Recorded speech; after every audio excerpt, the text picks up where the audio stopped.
Доктор Горан Стойковски, политолог, анализатор от Института за регионални и международни изследвания, преподава в Пловдивски и Великотърновски университет. Иначе е от Куманово, от Република Македония. Добър вечер. Добър вечер.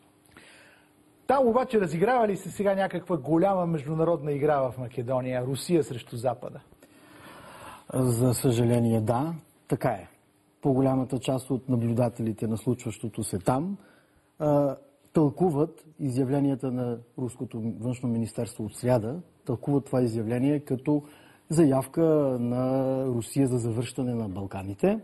И още по-голяма част от тях, за съжаление, смятат, че Русия възнамерява да осъществи това завръщане на Балканите чрез дестабилизация на определени държави. На пръв ред Македония, в една перспектива Република Сръбска в Босна и Херцеговина, Сърбия, Косово, но за съжаление и с опит за дестабилизация на Гърция, на Албания и на България. Така че конфликтът в Македония представлява пресечна точка в координатна схема на една много по-широко обхватна операция, а именно подпалване на Балканите и отваряне нов фронт наред с украинският. Чак това? С това, което наблюдаваме и изостряне на кризата в Македония, то натам отиват нещата. Груевски ще падне ли?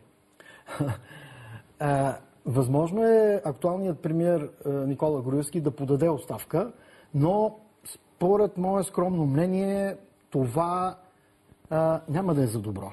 Защо? Защото кризата допълнително ще се усложни, понеже събарянето на кабинета на Груевски, оставката му, ще доведе до предсрочни избори и всички трябва да признаем в една такава разгорещена ситуация, добре ли е там да има избори? Тоест македонците сега да започнат в цялата тази криза да организират предсрочни избори. Именно друго решение. Какво? Западът трябва да въздейства решително, твърдо, сериозно върху двете страни. И върху Груевски, и върху опозицията, за да могат те да направят взаимни отстъпки и да напуснат прекалено твърдите си и неразумни позиции. Това, което там трябва незабавно да бъде направено, е да се препотвърди евроатлантическата ориентация на Македония, след което основните политически играчи заедно, подчертавам, заедно да поведат страната в тази насока. Добре, ето вие сте от Куманово. В противен случай да. Македония рискува да изтърве държавността си. Да се разпадне? Да изтърве държавността си. Просто да изчезне като субект на международните отношения. Доста трагично го казвате. Въпросът е, вие сте сами от Куманово, това е вашия роден град. Точно така. Там какво не разбрахме за това, което стана там? Вижте, в Македония днес е налице сблъсък на основно две взаимоизключващи се и противопоставящи се помежду си концепции. Трансатлантически европейска от една страна и югоносталгична от друга. Навсякъде в постюгославското пространство, във всички държави, които се създадоха в постюгославско пространство, действат остатъци от бившата идеологическа школа. Това са структури и субекти, лоялни както на идеята за югославския федерализъм, колкото и да звучи утопично това, защото югославския федерализъм приключи, също така запазили лоялността си и към едно не до край дефинирано и неясно славянофилство с руска и сръбска база. Тяхното влияние в обществено-политическият, в културният, в икономическият, в социалният живот на страната изобщо не е за подценяване. Това от една страна. От друга страна, на терена имаме още един непредвидим играч. Албанци. Чието действия са лесни за направляване, чието поведение е лесно за манипулация. Това са остатъци от бившата УЧК, бившата армия за освобождение на Косово. Да. Остатъци от бившата армия за национално освобождение в Македония и бившата армия за освобождение на Прешево, Медведжа и Бояновац в Южна Сърбия. Тоест, вижте, само да си довърша мисълта, значи, това са бойци, ветерани с няколко войни зад гърба си. Това са хора, които за съжаление останаха неинтегрирани нито в политическия, нито в социалния живот на страната и нито в Косово, нито в Македония, нито в Южна Сърбия. Наемните войници винаги са били важна част от военната тактика и стратегия. И на извънрегионалните играчи.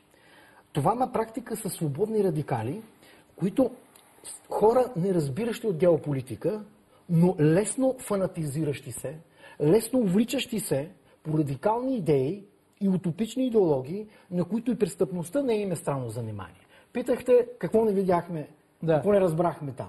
Когато всички тези субекти, които изброях, недефинирани тъмни балкански структури, когато тези субекти си дадат среща на едно малко пространство, какъвто е кварталът Дивлю населе в Куманово, театърът, който видяхме там, става съвсем възможен. Между впрочем, аз съм имал преки наблюдения и съм бил свидетел през 90-те години, където същите структури разиграваха далеч по-зловещни и далеч по-мащабни спектакли в процеса на разпадането на бивша Югославия. Добре, България какво трябва да прави в това положение? Преди всичко да стои в страни от кризата, т.е. да положи всички усилия да избегне въвличането и в центрифугата на бурята и водовъртежа, каквито някои структури искат да предизвикат с провокацията за някакви аранжименти там с Албания. Смисъл, това реално ли е? Вие сте от Куманово тук. Виждали ли сте хора, които се договарят да делят Македония?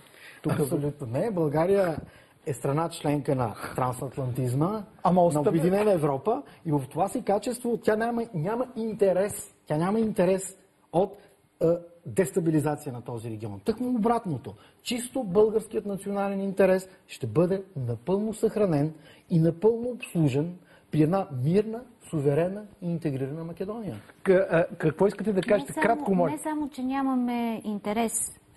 Ценностите ни не са такива, мисленето ни не е такова. И нека само да кажа, че дни, часове след като се случиха събитията в Куманово, Съвета за сигурност към министър-председателя излезна с много категорична декларация, че ние естествено сме за териториалната цялост. В край на кращата, ако не бяхме, нима щяхме да вземем такова отношение към разделянето на Украйна и към събитията там. Това е наша последователна политика и тя е извън всякакво съмнение във всички партии. Добре, и тук мисля, че можем да кажем, че парламентът е единен. Обаче чакайте, не сме ли махмурли за Македония българите?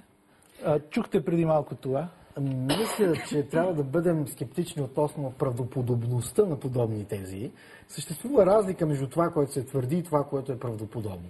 Не звучи убедително. Тези не звучат убедително. Тоест българите не са махмурли за Македония? Абсолютно, защото там бяха пласирани тези, че съседите имат проблем по отношение на независимостта на Македония и македонската идентичност. Мисля, че не е така. Защото всички сме свидетели, че тъкмо в Македония тече дебат. Кои сме? Славяни, южнославяни или антични македонци, някакви хеленофили? Криза в идентичността. Абсолютно. България не се намесва в този дебат. Този дебат протича и той е автохтонен, там, на място в Македония. Една дума, най-голямата болка на Македония сега. Една дума буквално.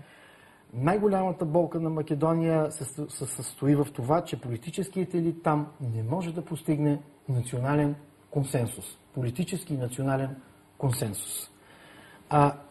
Как да бъде решено това или как тази болка да бъде отклонена? Има решение за това. Има, да.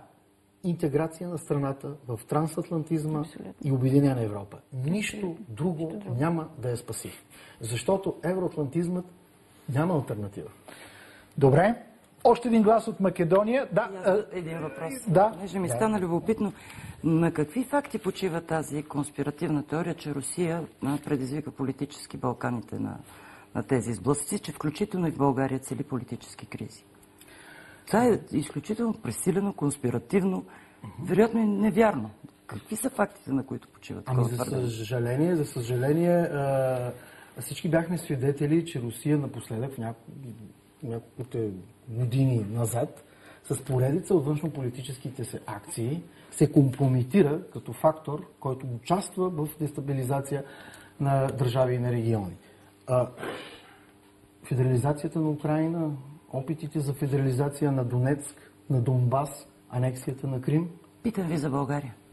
Да кажете, Защото че ме питахте за Русия се опитва да провокира политически кризи на Балканите, включително и в България, е изключително... Добре, но изявлението, да. че България е заинтересована да дели Македония, някак си е много симптоматично.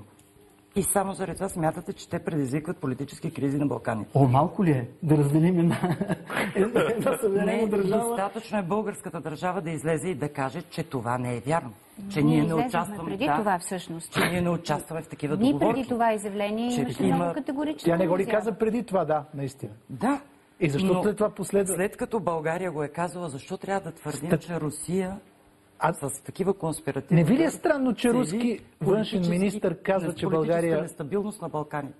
Не ви ли е странно, че руски външен министър споменава за дележ на Македония от страна на България и Албания? Да, това е... И не е вярно. Излиза българската държава и казва, това не е вярно. Но срещу едно такова изявление да кажеш Русия клати политически Балканите, нестабилност и така, и България включително е. Това е не повече. Това е направо невярно. Всеки си оставя на мнението. Благодаря още един